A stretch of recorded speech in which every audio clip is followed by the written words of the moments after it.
Hi everyone, this is Nadia. I'm an occult specialist that uses spiritual intelligence to empower entrepreneurs into a healthy, empowered money story to live a balanced life.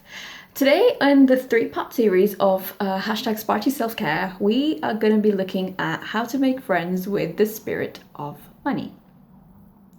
So this is a topic that lots of my clients specifically have asked me, not per se that people have asked me, although there have been times where it's come up in conversation, and you'll notice that I often start my videos that way because I do get a lot of questions.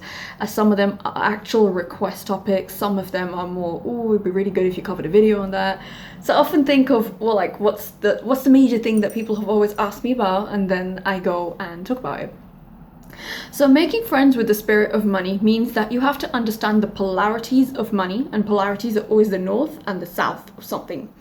So polarity of money is obviously the north and south, as I've said, and you have to understand that where there is a north, there has to be a south. There can't be a north-north, a south-south, because that obviously, from a magnetic field, even when we were at school, we used to do this kind of work, like with iron filings and with a magnet, you always know that the polarity, the masculine feminine, or the feminine masculine, whichever it is, it has to be the complete polar opposite of the other. Now, what's interesting with lots of people is that they don't understand that there's a polarity of money as well. And lots of people try and teach money from a linear perspective, and linear simply means in one straight line, as in past, present, future.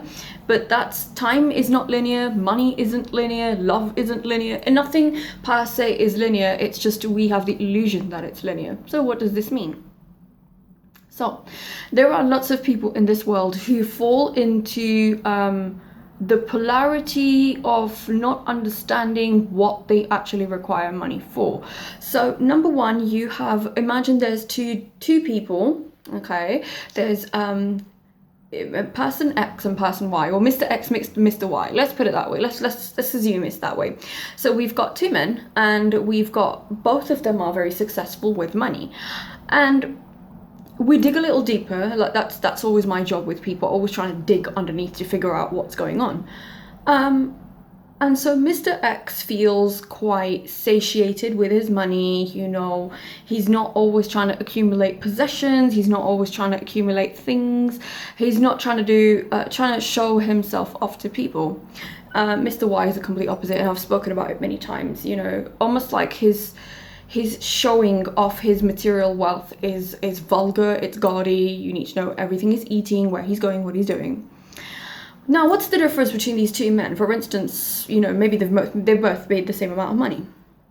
See, prosperity is a funny thing, and lots of people do not have the right role models when it comes to for someone who has a solid esteem when it comes to money. What we do see is very rich people, but people who are not rich in their spirit, which is why I'm saying how to make friends with money. So what happens is that you either come from a place of feeling abundant, which means you're resplendent with something, it's just enough, you don't care, or you come from a place where there's lack. So I remember going to an event last year, and I think I must have been the only woman at that table. It was a Saturday morning in Mayfair, and there were a couple of guys, and the organizer was sitting with us as well. And I still remember there was a guy who said, he was just like, oh, I know this really rich guy, and but he's still chasing after like £1. And I just stopped him and I said, brother, he's not rich. I was like, he might be rich on paper, but he's very poor in spirit. And the thing is that lots of people want to create this life where they've bought the shiny jewels, they've bought the indoor pools, they've bought the big house. I'm not saying there's anything wrong with aspiring to big heights. I personally aspire to them. I encourage people who are financially driven to aspire to them, because if you're obviously, I'll kind of detour and say, if you're not financially driven, you can't have that stuff, because you won't have the drive to go out and get it. It will just be a pipe dream, and you'll just kind of wish your life away. So moving and jumping back into the polarities. So you've got somebody that acquires money or has the acquisition of money from a place of lack. It's never enough. And no one ever told this little boy, or even it can be a woman, could be a little girl, no one ever told you were enough.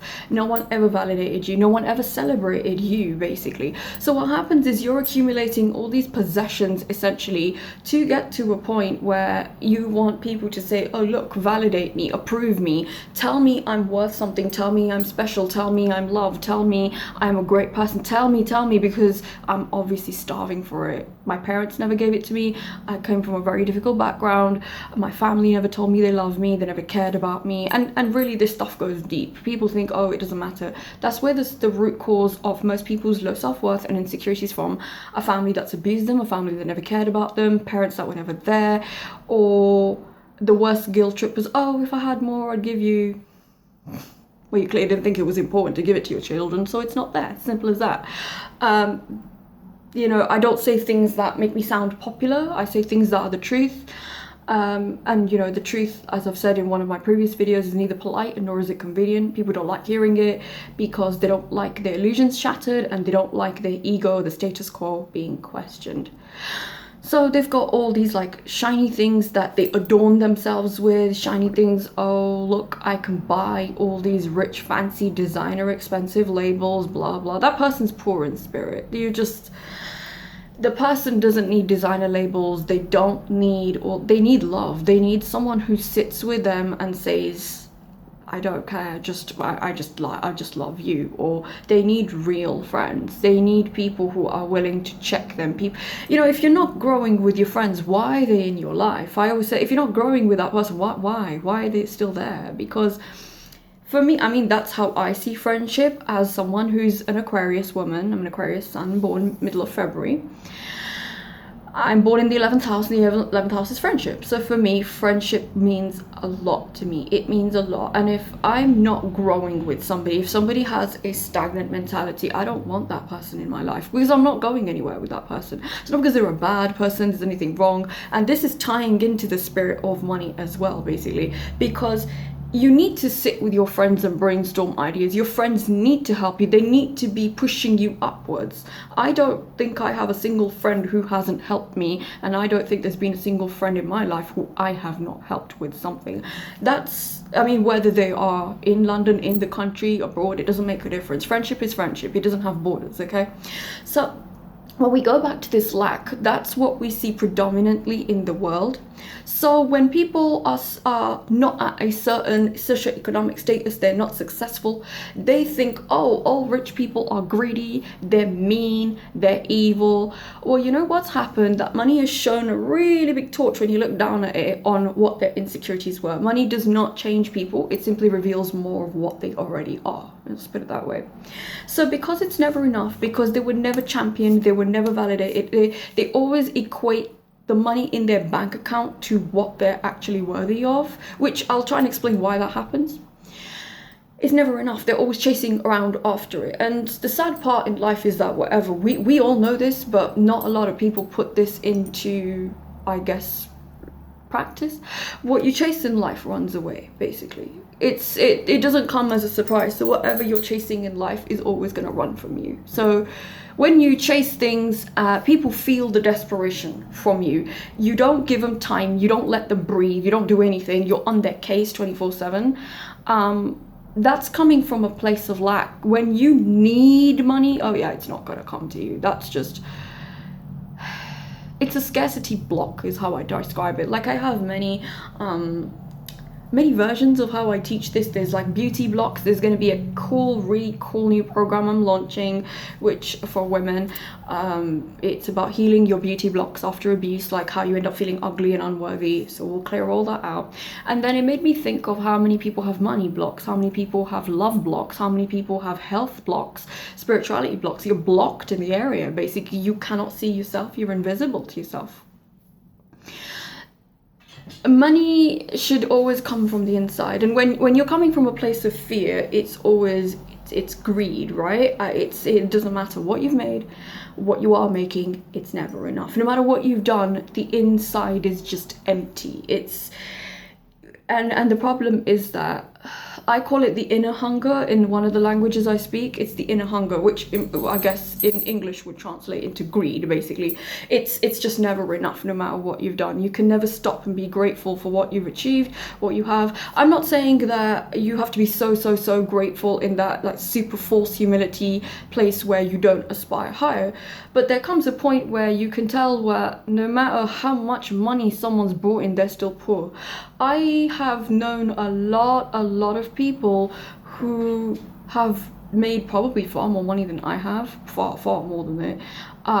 They have enjoyed maybe a richer lifestyle, but they don't have the one thing that I would consider I have when I go to sleep at night, and that's peace.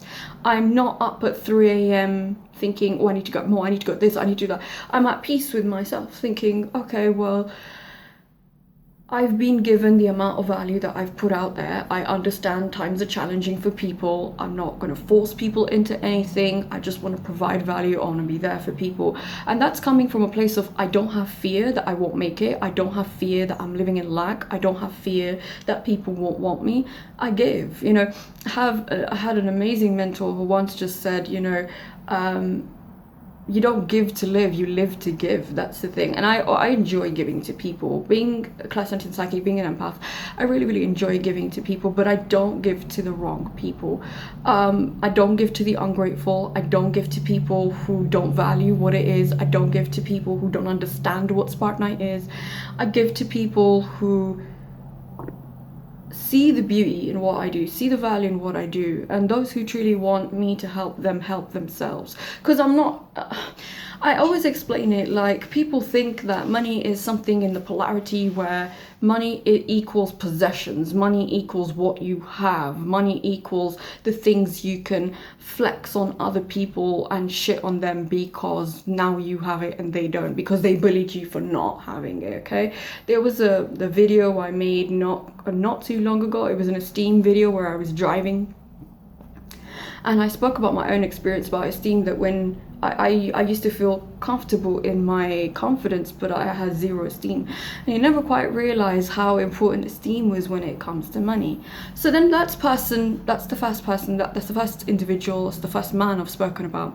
So we got the second man, he's just somebody, he's not that, person who's thinking, oh well, I need to give to get something all the time. Yes, of course you need an equilibrium, you need a balance, but the second polarity in the second man, he's thinking, how do I provide more value to people? How do I satiate myself on the inside, that no matter if everything was taken from me, if everything, and I'm not saying it's an easy place, it's a cool place. I've gone through it in my early 20s. It is not fun, it is hell.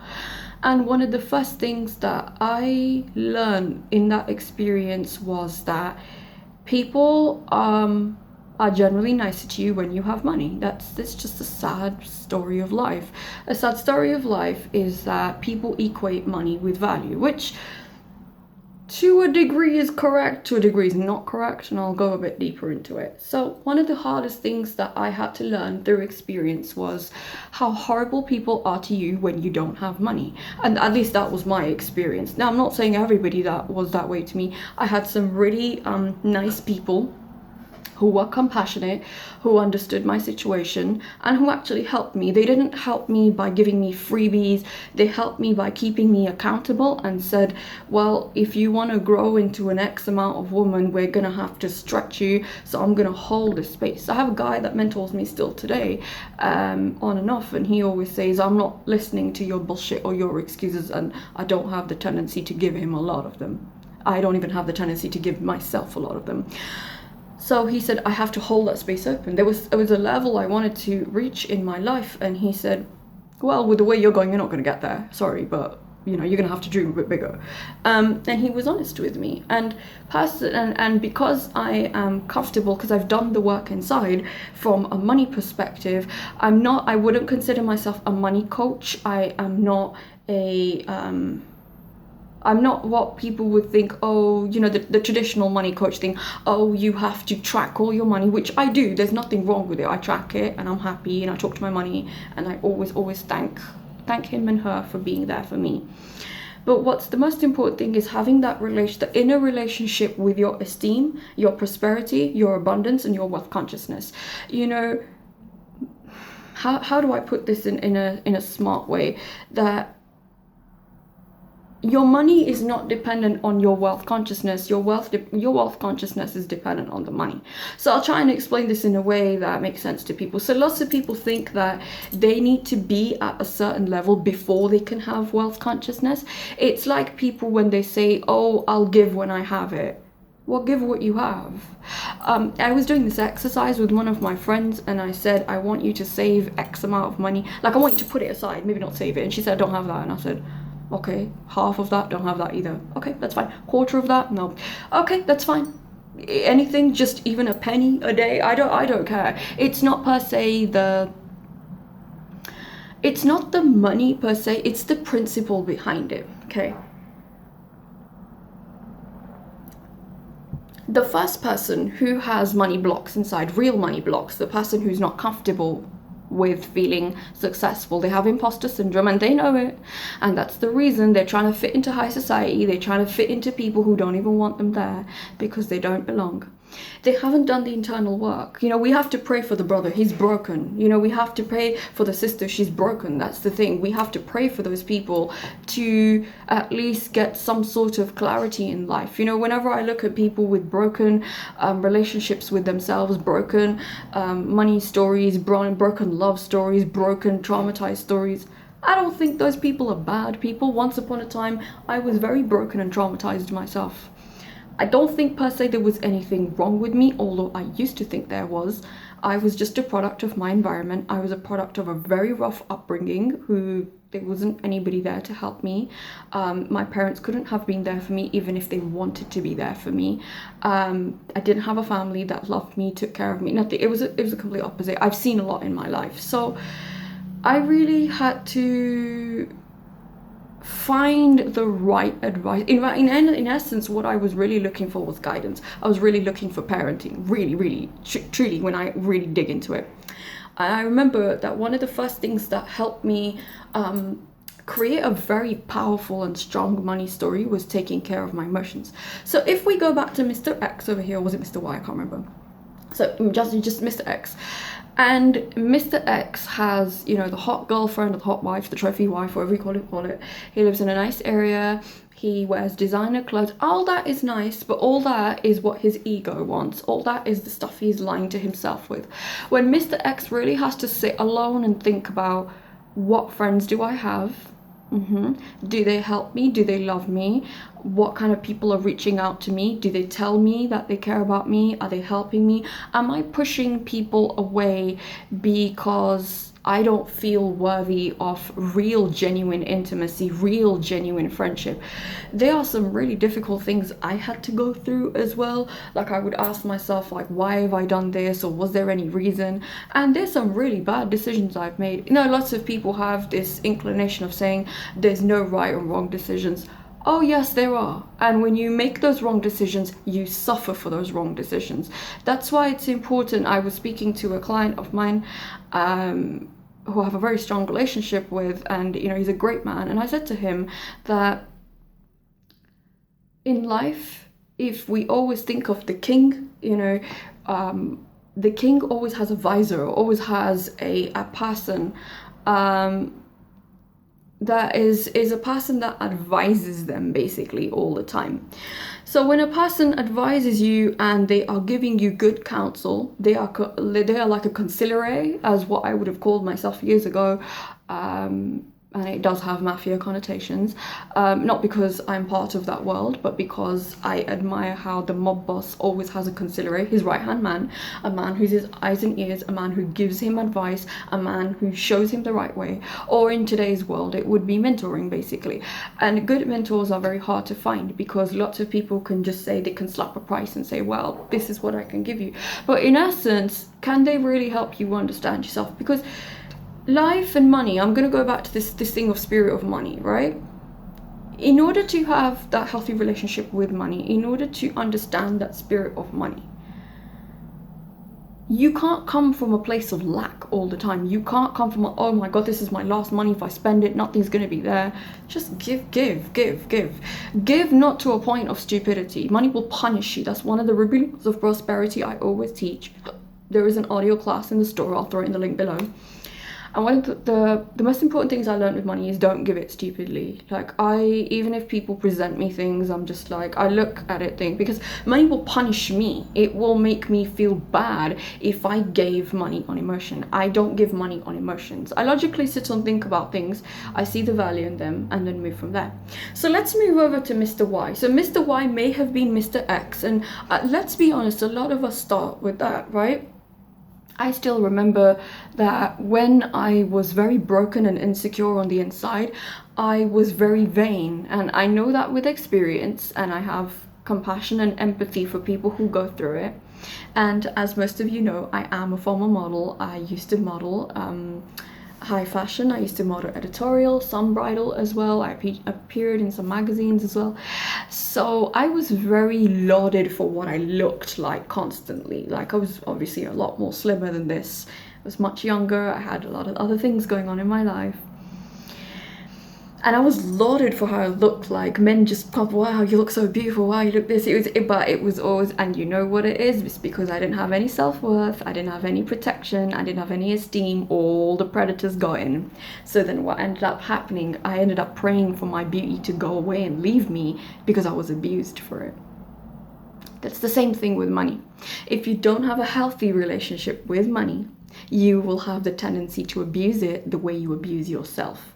Let me repeat that. If you don't have a healthy relationship with money, you will have a tendency to abuse it the way you abuse yourself. The relationship, the quality of relationship that we have with ourselves will explain everything else that's going on. So Mr. X was once, Mr. Y was once Mr. X, but he's moved. So what got him from this place to this place? So what got him there basically was doing the internal work. It's self-awareness, it's the self, the tenets of the self.